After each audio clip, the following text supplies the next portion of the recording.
I saw your hand very first. 10 minus 5. Okay, only looks like we're starting with subtraction. Your first math problem is 10 minus 5.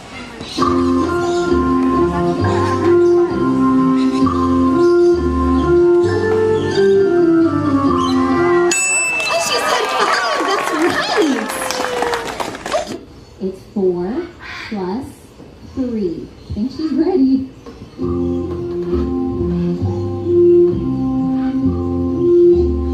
You could do 10 minus 1. Okay, sounds good. All right, only your second math problem is 10 minus 1. She said 9, right again. Okay, well, let's go for lucky number 3. Right here with a dinosaur on his shirt. Oh, yeah. 6 minus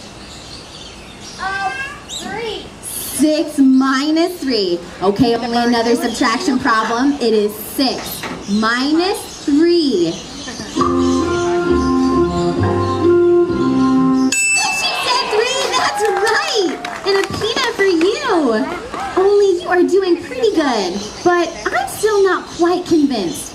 So how about we ask her one last math problem, and if she gets this one right, it's 4 in a row and an A for the day. Right there in the blue. Do you have a math problem? Go ahead and yell it out. 6 plus 1. Okay, only this is your last math problem, so put your thinking cap on. It is 6 plus 1.